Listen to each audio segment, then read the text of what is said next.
começar pedindo desculpas, né, pelos problemas técnicos que nós tivemos. Sou marinheiro de primeira viagem, né, em lançamento de livro, meu primeiro livro, e também o primeiro lançamento virtual, já dentro desse contexto diferenciado. Então, não era para acontecer, né, mas, enfim, problemas técnicos acontecem, e que bom que conseguimos solucionar aqui a contento. Gente, eu só tenho a agradecer pela presença de todos. Vocês estão participando de um momento histórico para mim, né? É o lançamento da minha primeira obra.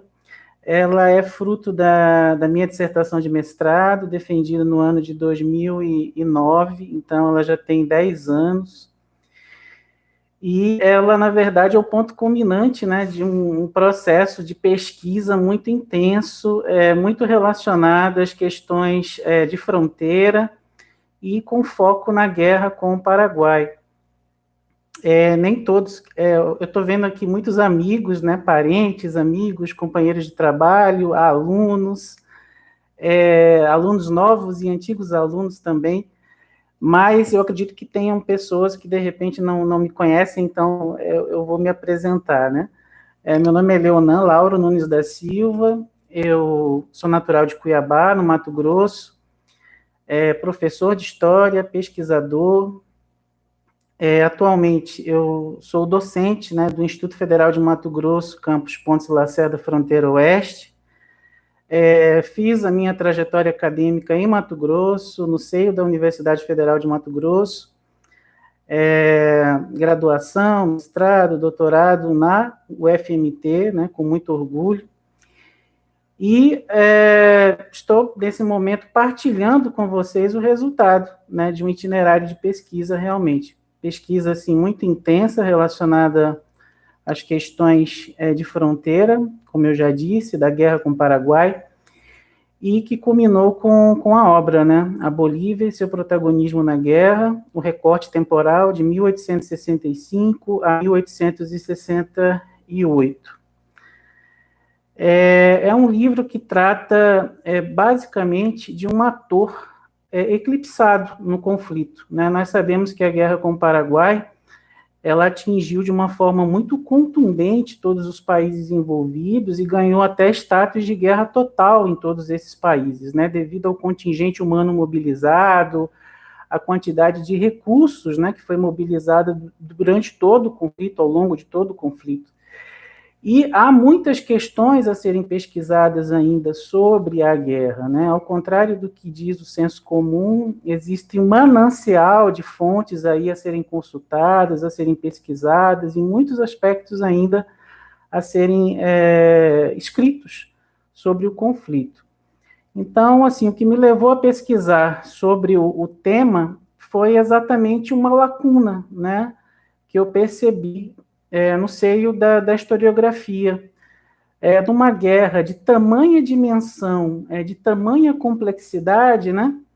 Como essa guerra atingiu aos países vizinhos, né? Aos países recém-constituídos, né? Não esqueçamos que, naquele momento, ainda estávamos no processo, né, de formação de identidades nacionais, né? O processo dos estados nacionais se formando. Então, dentro desse contexto, né, como foi a recepção da guerra para os outros países, né? Porque normalmente quando se fala em guerra com o Paraguai, se foca nos países que pegaram em armas, né? No caso, o Brasil, a Argentina, a República Oriental do Uruguai e o próprio Paraguai.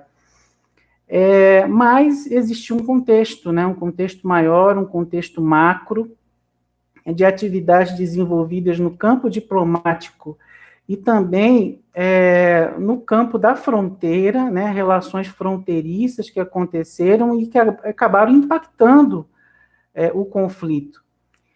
E aí, em pesquisas no Arquivo Público do Estado de Mato Grosso, na época eu era bolsista, né, de iniciação científica da professora Maria Denir Peraro, que inclusive é a professora que prefacia a obra, né, com muito orgulho. É muito me honra, né, ter o prefácio escrito pela professora Maria Denis. Eu percebi que existia uma documentação muito farta que dava conta das comunicações durante a guerra, não só dos brasileiros, né, pertencentes à província de Mato Grosso, mas também dos paraguaios que ocuparam a cidade de Corumbá durante aproximadamente 3 anos, com os bolivianos da fronteira, os bolivianos da região oriental, né?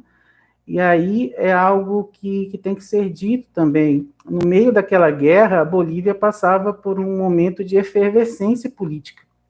Haviam questões políticas muito sérias acontecendo, né? Golpes de Estado, trocas de comando, e isso refletiu também nas ações que se desenrolaram ao longo da trama. Então, assim, objetivamente, né, o livro está estruturado em 3 capítulos, né? Tem 3 capítulos. O primeiro trata exatamente do teatro da diplomacia, dessas relações oficiais entre as chancelarias durante a guerra. Num segundo momento, eu abordo uma questão muito importante, porque é uma questão que tem a ver com o dia a dia dessas atividades, né, no campo do conflito, que ocorrem em meio a trocas, a intercâmbios, e nisso, né, está presente o componente cultural, o componente étnico, né, que também de certa forma, eclipsado nas pesquisas, né, elas não aparecem com tanto destaque. Então, o segundo capítulo, ele traz realmente a participação do indígena na formação das nossas sociedades, né, e uma aproximação que aconteceu durante a guerra entre o contingente militar paraguaio que ocupou a cidade de Corumbá durante algum tempo com os bolivianos da fronteira. E aí vocês vão me perguntar, né, poxa, mas como assim, né? Como é que essas relações aconteceram? Aconteceram justamente por aspectos culturais em comum, né? Quando a gente analisa a história de uma forma mais complexificada, quando a gente analisa a trajetória, né, a história de longa duração, nós percebemos que existia uma comunicação desde os tempos coloniais entre a província do Paraguai e o Oriente Boliviano, né? Ambos falam o Guarani. Então, soldados paraguaios se comunicavam com os comerciantes bolivianos na língua Guarani. Então, isso aproximou, né, os dois povos durante a guerra, durante o conflito. Então, o que eu digo no livro é um encontro marcado pela guerra, né? A guerra é um evento traumático, sem dúvida nenhuma, né? Traumático para todos os envolvidos, mas, ao mesmo tempo, ela acabou proporcionando esse encontro cultural. Então, essa faceta, né, cultural, das relações culturais internacionais, é algo que merece realmente ser bem observado no campo da história, né? Algo que a gente tem potencial para fazer incursões, fazer mergulhos e investigar. Então, a gente analisa a guerra com o Paraguai de uma forma um pouco mais detida, né? Com um pouco mais de complexidade, olhando para perspectivas que não são muito comuns, né, nos estudos sobre a guerra. E eu espero, né, de certa forma, contribuir, né, com a historiografia. É evidente que qualquer trabalho de pesquisa ele não está pronto, ele não está acabado, a pesquisa é uma obra aberta, né? Então, eu espero que o público leitor, ao ter acesso à obra, consiga, inclusive, ter novos insights, né, de pesquisa, consiga compreender a guerra na sua magnitude e ver que ela possibilita trabalhos acadêmicos de grande porte sobre temas que, eu não consigo utilizar outra palavra, né, foram, de certa forma, negligenciados. E para isso, é interessante sair da zona de conforto, é interessante dar o passo e pesquisar junto aos nossos vizinhos sul-americanos, né? Então, assim, essa pesquisa ela tem como base documental o acervo da Universidade Autônoma Gabriel René Moreno, em Santa Cruz de la Serra, o Arquivo Nacional de Assunção, no Paraguai, e, lógico, os arquivos brasileiros também, situados em Mato Grosso. Então, assim, se a gente dá esse passo, na medida em que a gente transpõe essas barreiras imaginárias, né, nós vemos que, na verdade, nós temos muito mais em comum do que os nossos vizinhos, do que propriamente diferenças, né? Diferenças que são marcadas por uma política, né, de segurança nacional, a fronteira entendida como lugar de corte, né, de disputas, e não como lugar de aproximação, de costura. Então, na verdade, quando a gente propõe esse olhar diferenciado para a guerra e traz a Bolívia como um ator principal, e daí o título do livro, né? Porque é como se nós estivéssemos num teatro, né? No teatro você tem os atores principais com os holofotes voltados para eles, né? A luz principal. Mas enquanto aquela cena se desenrola, existem outras cenas se desenrolando também, só que estão na penumbra.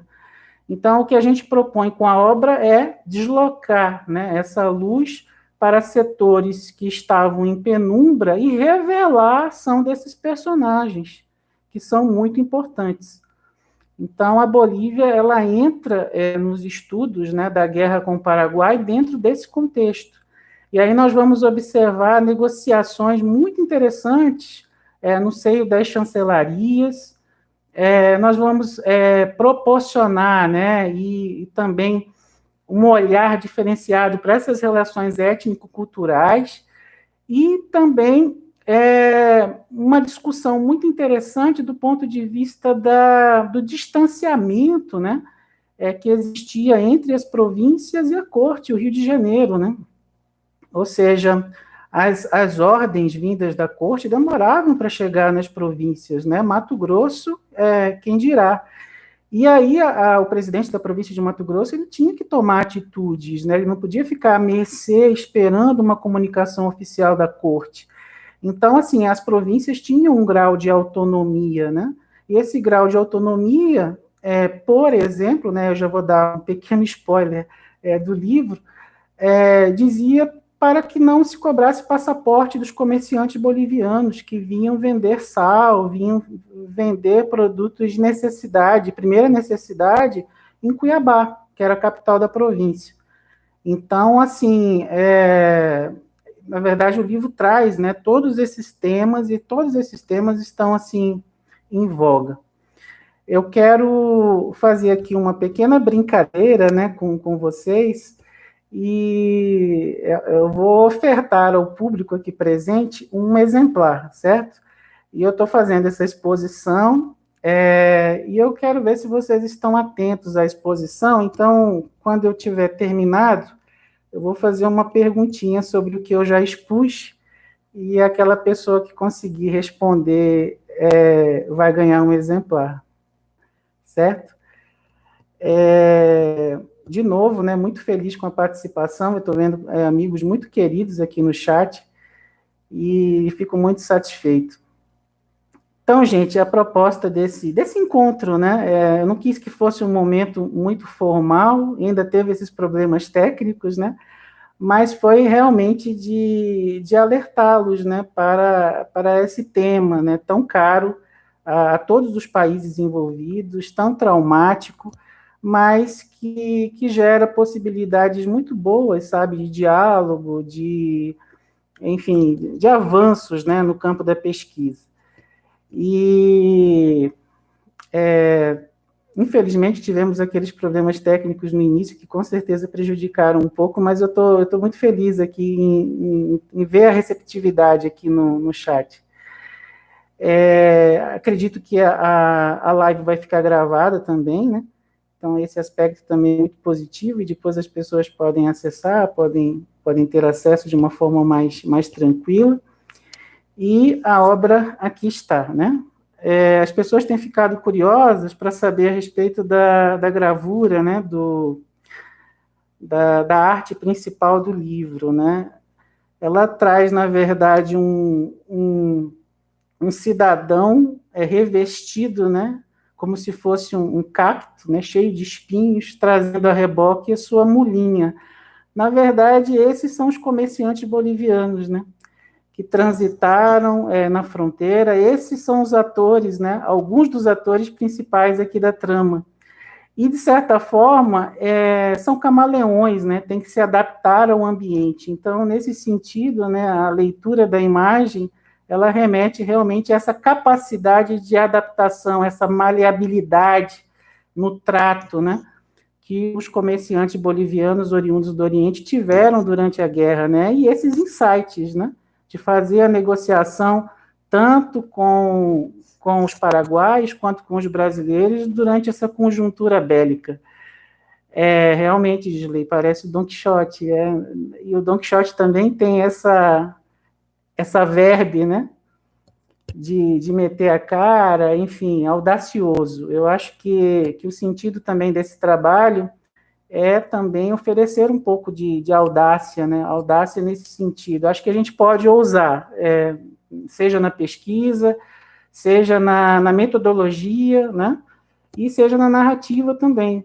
Acredito que as narrativas hoje no campo historiográfico estão se aperfeiçoando, né, os livros estão ficando mais agradáveis, narrativas muito boas, e isso é muito bom para o público, né, para o público leitor. Não só o público acadêmico, né, mas o público geral. Então, fico muito feliz aqui com esse momento. Uma das situações que acontece durante o trabalho, né, aconteceu durante o trabalho, foi justamente esse conhecimento de personagens muito interessantes, que não gozavam de prestígio, não gozavam de fama, né? As pessoas, muitas vezes, realmente...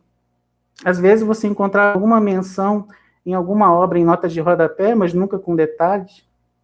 Um deles, por exemplo, é o Tristan Roca Soares, um escritor crucenho que foi parar no Paraguai justamente em função desses acordos que aconteceram na região de fronteira.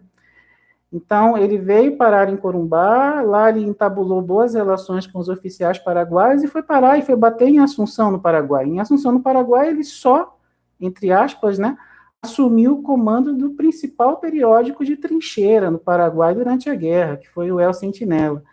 Então, para vocês verem que essa circulação que se deu em zona de fronteira durante a guerra, que incluiu a Bolívia, não trouxe apenas mercadorias, armas, remédios, né, bens de primeira necessidade ao Paraguai. Isso foi muito importante, porque ajudou o Paraguai a sustentar a guerra por mais tempo. Isso também é algo que não é dito, né? Normalmente se perguntam, né, uma nação que estava ali, né, totalmente reclusa, né, após a vitória da Tríplice Aliança e da Esquadra Brasileira, né, na Batalha Naval do Riachuelo, como é que essa nação conseguiu sustentar a guerra durante tanto tempo? Evidentemente, você tem ali, né, a força do povo paraguaio, a regimentação, a organização do Exército Paraguaio, isso também fez toda a diferença, mas, né, tem o elemento Bolívia, que normalmente também não era dito, não era trabalhado, e fica aí como uma deixa, né, de que há muito ainda o que ser estudado sobre a guerra. Além desses bens de primeira necessidade, bens intelectuais, né, o imaterial acabou chegando ao Paraguai também, né, o imaterial na figura de ideias, na figura de intelectuais, né, como o Tristan Roca, que ajudou a organizar uma estratégia de comunicação para o Paraguai durante a guerra. Então, esse também é uma dimensão interessante do conflito também, que dá margem para bons trabalhos, né, com esse foco, com esse viés. Enfim, o enredo ele é muito vasto, né, são várias tramas que se entrelaçam e vão montando o cenário. É uma obra relativamente enxuta, mas eu digo que ela é enxuta, ela diz muito em pouco, né? Ou seja, são relativamente poucas páginas, mas que dizem bastante. Eu acho que eu consegui exercitar bem o meu poder de síntese nela.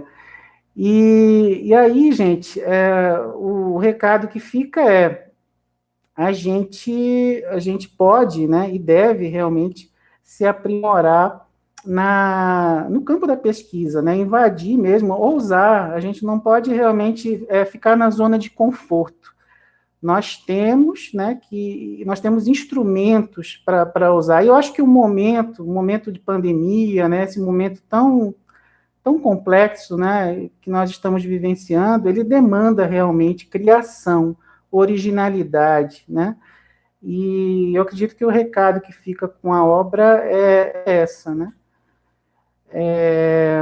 Então, a gente realmente tem aí margem para fazer muitas ações ainda. Muito feliz aqui com o chat, muito feliz com a participação de todos. Tem algumas perguntas sendo realizadas aqui, né? Estou vendo aqui algumas perguntas. Professor, o senhor trabalhou, Laura?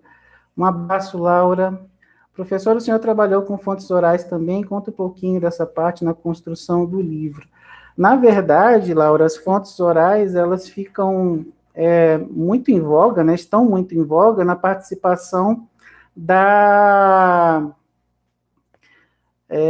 atualidade, né? Quando nós fazemos essa análise histórica, né, esses contrapontos, a gente realmente analisa a história, né, de longa duração. E aí a gente vê as sociedades crucenhas, né, a sociedade crucenha, a sociedade boliviana, né, passando por uma situação política, assim, praticamente um barril de pólvora, né? E aí você analisa, né, esse barril de pólvora e você pensa, como é que isso começou, né? Como é que isso começou? Como é que isso se constituiu? E aí, quando você vai suprir essa carência de orientação histórica, você se reporta ao século XIX e entende como é que eles chegaram nesse estado. Então, conversando com as pessoas, né, em Santa Cruz, em Assunção, a gente consegue realmente costurar, fazer essas costuras de uma forma mais firme, né, de uma forma mais interessante.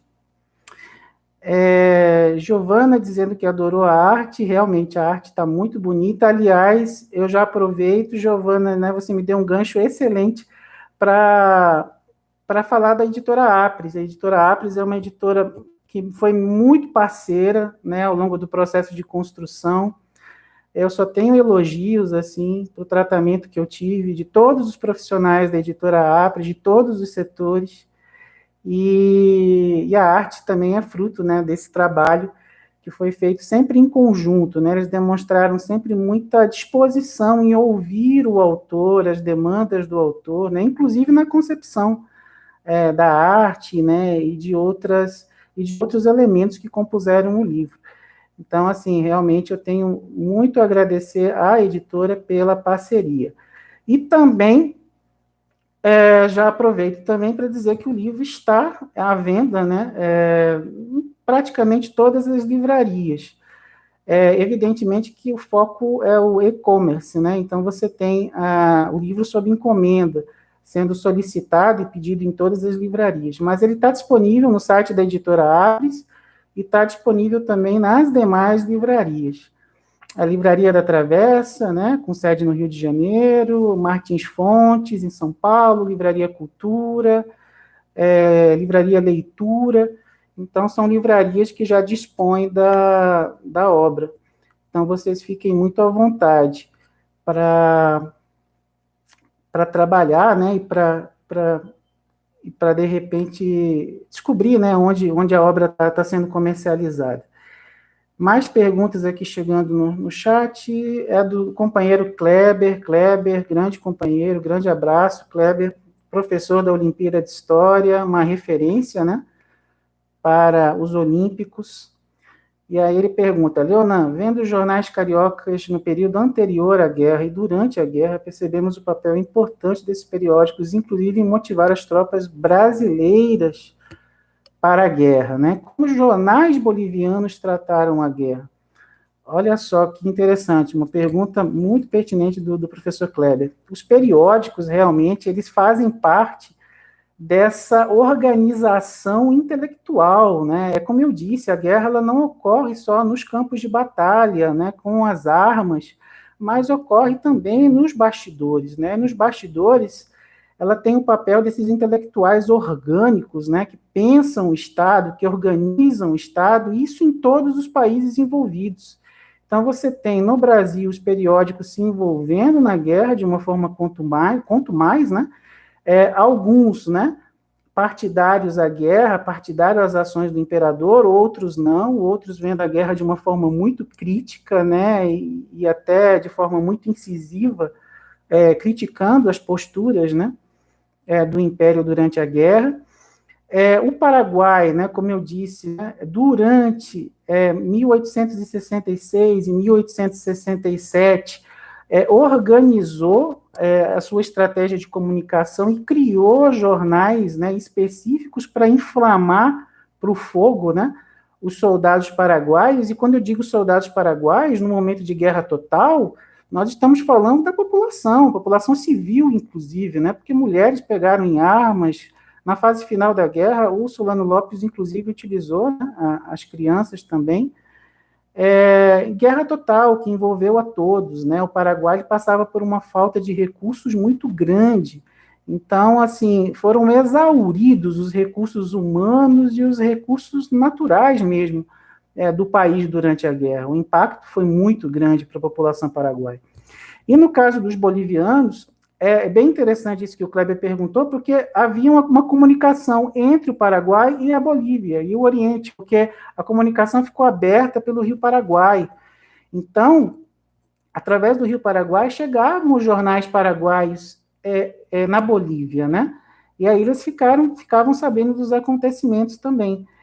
E, ao tratar da guerra, os jornais bolivianos falavam que viam essa aproximação com os paraguaios com bons olhos, porque eles tinham demandas, né, de fronteira com o Brasil que remontavam lá, né, mesmo antes da formação dos estados, né, quando se falava, na verdade, em Portugal e em Espanha. E essas demandas não foram atendidas através de negociação, né? Então, eles aproveitaram o momento em que os paraguaios estavam estacionados em Corumbá para se aproximar dos paraguaios e, com isso, terem alguns dos seus objetivos atendidos. Qual seria o principal objetivo da Bolívia, e especialmente da sua região oriental? Ter acesso ao Rio da Plata, conseguir escoar a sua produção pelo Oriente, pelo Rio Paraguai.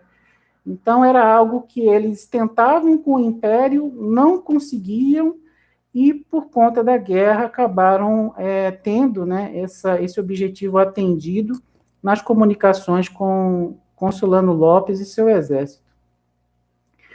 Então, assim, para vocês verem a quantidade de informações, né, ou seja, a cada momento em que eu trago um elemento desse por si só, já dá um trabalho, né? Já dá um trabalho sozinho, isolado. Então, assim, realmente é muito rico, né? É um universo muito rico para as análises.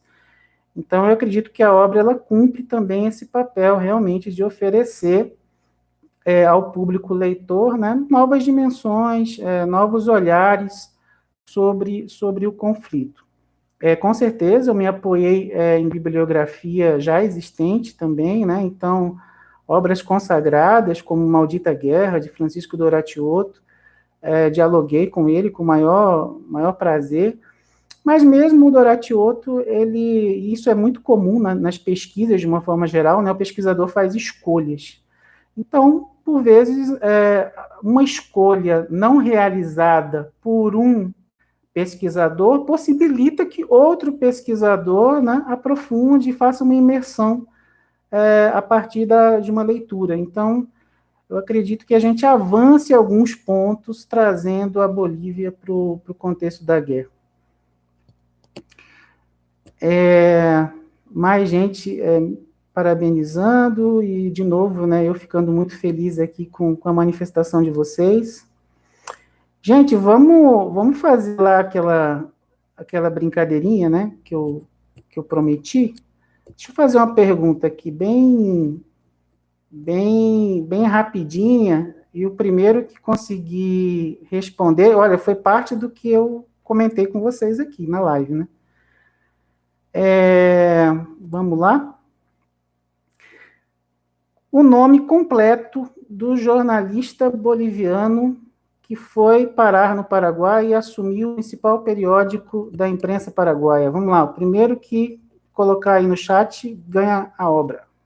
Nome completo dele.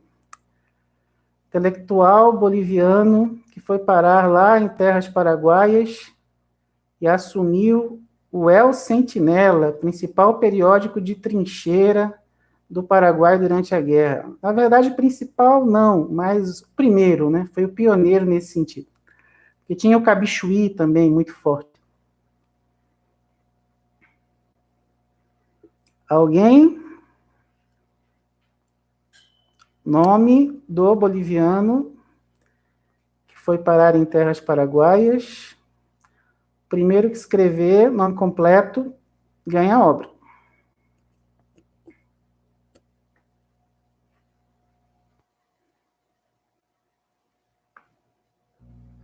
Ixi, ninguém prestou atenção, hein?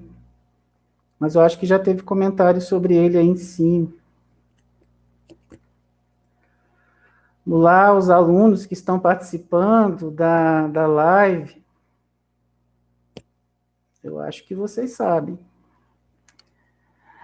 Mas, gente, de novo, né, agradecer a presença de todos, assim, vocês são muito especiais, fico realmente lisonjeado com a participação de vocês até esse horário, e depois de ter dado aquele problema no início, né, que a gente sabe que esse problema, às vezes, interfere diretamente no andamento dos trabalhos, e aí muita gente acaba não permanecendo, mas vocês aqui são guerreiros e permaneceram comigo até essa hora.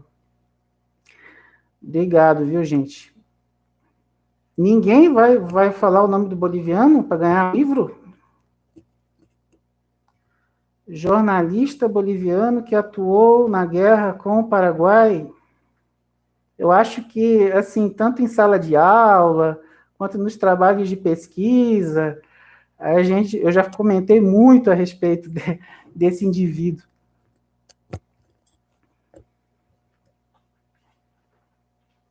Ixi, a Aline está pedindo para fazer uma mais fácil. Mais fácil que essa, Aline. A Aline é minha prima, minha querida prima. Ó, professora Tatiana. Professora Tatiana respondeu... Eu vou considerar, viu, professora Tatiana? Não está totalmente certo, mas você entendeu. É o Tristan Roca Soares, isso. Você aportuguesou o último nome dele, mas Soares em espanhol. Então, professora Tatiana, você vai ser contemplada com a obra, né, autografada e dedicada, vai chegar até você em breve. Aí, depois que a professora falou, aí outros também seguiram aqui. Isso, Tristan Roca Soares. Gente, de novo, agradecer, muito obrigado pela participação de todos, eu não quero aqui me estender muito, e também deixar vocês instigados a adquirirem mesmo a obra, né, a lerem a obra, porque senão a gente fica falando aqui, vai dando vai adiantando, né, muitos aspectos da obra que de repente é mais gostoso vocês saberem fazendo a leitura. Muito obrigado a todos os participantes, aqueles que permaneceram até agora. Um beijo, um abraço a todos. O Kleber já escreveu depois da professora Tatiana. A professora Tatiana foi a primeira. Obrigado, gente. Esther, Narune, pessoas muito queridas aqui presentes, né? Eu já disse da Giovana, Ana Marolina, Amanda Eguchi, Maiara, né? Eu vou esquecer alguém aqui, gente, e aí vai ficar indelicado, né? Porque já vi tantas mensagens de gente querida aqui. E agradecer, viu, a professora Manuela, minha companheira, pelo suporte aqui também, porque sem ela ficaria difícil aqui contornar esses problemas técnicos. Então, agradecer a professora Manuela também. Grande abraço a todos, viu, gente? Fiquem com Deus, que superamos que superemos, né, esse momento difícil e que a gente saia mais fortalecido, né? Continue se cuidando, né? O perigo não passou ainda.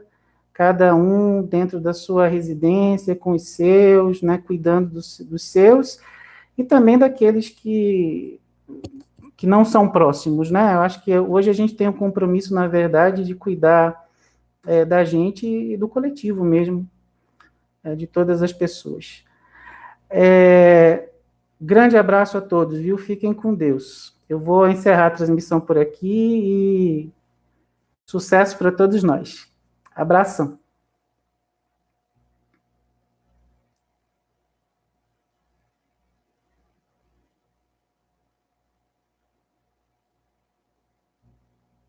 Professora Maria de Fátima Costa, antes de encerrar, foi um prazer tê-la aqui.